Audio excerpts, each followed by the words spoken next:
There is a big difference between authentic homeschooling and crisis homeschooling. I hope to show you that old school home education is possible and completely within your reach.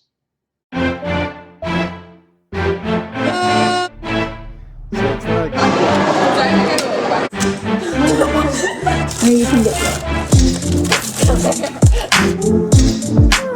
the camera. I don't know what you guys. Hi there, this is Carolyn from Family Fusion. The coronavirus brought on crisis homeschooling for many families across the nation. I've been homeschooling my kids for about 15 years, and I wanted to create some videos to show you how it can be done a different way. You are able to homeschool. This particular video is foundational. It gives you some websites so that you can understand what are the state standards and guidelines for your particular child and their grade level. I also recommend some books that I've used over the years that have been super helpful to me and are a great resource. So I hope these videos are helpful as I just suggest some ideas and some things that you can do to get started with homeschooling. To give you a little history, it wasn't until 1918 that we had a compulsory school system nationwide. So really, we've only been providing public schooling for about 100 years in the United States. Requirements and standards, and all of us wonder what is required, what will be enough for my child to be able to have a complete education. So there are two places you can look. One is hslda.org. That's Homeschool Legal Defense Association. And they will answer all of your questions to help you sort out what's required, particularly in your state, what the homeschool laws are. If you go to their website, you can scroll down and find your particular state, and you can find out how homeschool friendly is it, what is required. Second, you can look up the state standards from the Department of Education for your particular state. So when I first began homeschooling, I would literally look that up for my child, for the grade level that that child was in, print off those requirements, and then read each one, which it was a lot of verbiage, but if you can kind of sort through it, I would highlight the things that I thought were particularly important that maybe my daughter or my son didn't know quite yet for that following year, so that that could be one of my goals when I was choosing curriculum or when I was figuring out what was important to teach. And it kind of gave me a guideline, kind of a backbone on where to begin and how to figure out what to teach. Those sources will help you with the academic portion of setting the standards for your child, but you also want to consider, what does each of your children love to do? What do they love to learn about? You want to think about your child and then check out what is available in your area. What kind of Facebook groups can you look at and maybe get involved in, drama or cooking or some kind of sport, chess club. There are tons and tons of opportunities for homeschoolers that we are all just unaware of until we're in that little web of networking that goes on both online and in person. During coronavirus, there are tons of opportunities online to do field trips and activities and all of these things. So when you're setting your standards, think about your specific children and each of their passions and what they're excited about and what gets them excited about learning, and incorporate that into your days. The first thing that is really helpful for you if you're thinking about homeschooling is realizing why you want to homeschool. Is it having to do with the way the school is currently educating your child? Is it out of curiosity? There could be all kinds of reasons, but write down the reasons why and kind of formulate your thoughts. Now that you have something written down, you can dig a little deeper and just think about the intentions that you have for your family and for your children. So in our family, our number one thing that we aim for is to instill godly character in our children. A second thing that we really care about is that they have a love for learning, that they're excited to learn, and that they are well educated. Something else that's really important to us is just learning life skills, whether it's laundry, doing the dishes, yard work, things that will prepare them for the future, whether it be for their career or for their family life. So think about those things and make a short list, because this will carry over throughout the education that you give them. These intentions will drive everything that you choose to do, whether it's your schedule or the curriculum that you choose, how you plan out your day.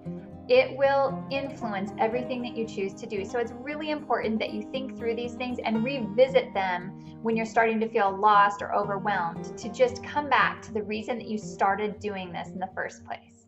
That is step number 1.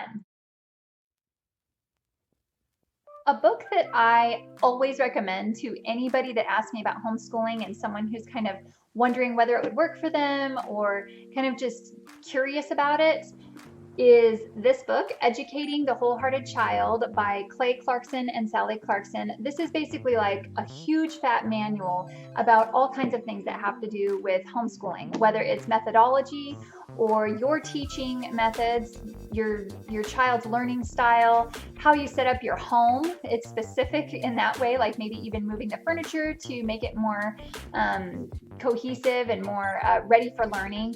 This book has inspired me also. It has lots of scripture down the sides of every single page. It also has quotes from all kinds of home educators and even from our founding fathers. So this has been something that I have gone back to repeatedly throughout the years, and I really appreciate it. It's a super positive and encouraging book. A book that might really help to inspire you if you're struggling with homeschooling and trying to decide what to do. This one's called For the Children's Sake. It's Foundations of Education for Home and School by Susan Schaeffer Macaulay. And I absolutely love this book. It's only 160 pages. You can read it within a few days. I wanted to just read you the contents. It says, what is education? Children are born persons. Authority and freedom, a new perspective. Education is a science of relationships. And then the way of the will, reason, and the unity of the whole. So it's extremely inspiring, and it really helps ground you in deciding what's important in an education, what is important with raising children, and deciding what they need to know and what's important for them to know. I really highly recommend this book, even just actually as a parent. If you decide homeschooling isn't for you down the road and coronavirus is over, this is just such a wonderful book in just realizing that children are human beings just as much as adults are human beings, and to respect the way that their brain works and respect just an excitement for learning and to not squash that. So that is a book that is just absolutely wonderful. A third resource I would recommend is the Old Schoolhouse magazine. I have loved this magazine for many years. I've subscribed to it since my daughter was a little tiny thing. And they also have an online version. So if you prefer using a screen to view the articles, that is also an option. The authors are widespread. There are a lot of home educators that contribute to it, along with physicians, experts in all fields of life, basically. This particular one is focusing on engineering. They have a variety of topics that they cover, from organizing your day to different curriculum that are different options that we have as parents to choose from. And I just think this is a great resource to be able to just be among other homeschoolers and see how things can be done maybe in a new way that you hadn't thought of in the past. I have worked most of the years that I've homeschooled. I worked as an RN for about 17 years, and then I just stopped working 3 years ago for various reasons. I also have autoimmune disorders. I have rheumatoid arthritis and Hashimoto's and a mild form of lupus. And through all of that, my kids have grown exponentially in character. Our family has grown in character. And that is truly what it's all about, is living as a family, teaching them how to grow and how to learn through all of life's circumstances. Our family has a deep faith in God, and we rely on Him for our strength. And we have been able to reiterate that time and time again as they've seen day to day all of the things that happen in our lives. And I'm so thankful that we've all been able to experience it together.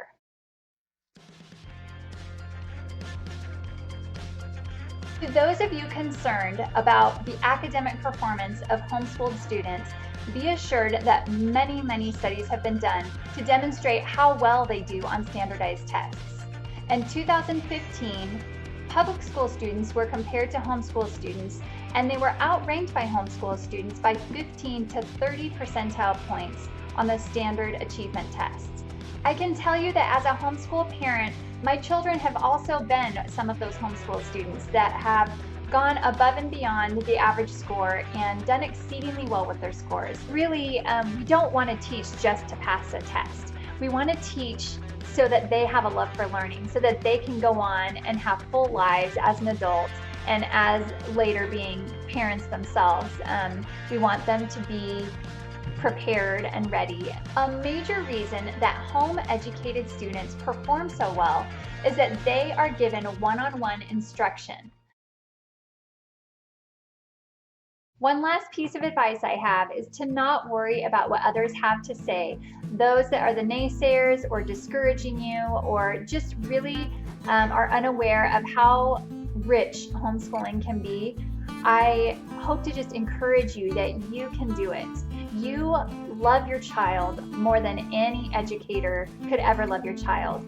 And with that love, you're going to go forward and try to find the best curriculum out there. You're going to be able to teach your child in the method that is most appropriate for that particular learner. Homeschooling is an adventure, and I hope that you are excited after getting a start in thinking about where your family is headed.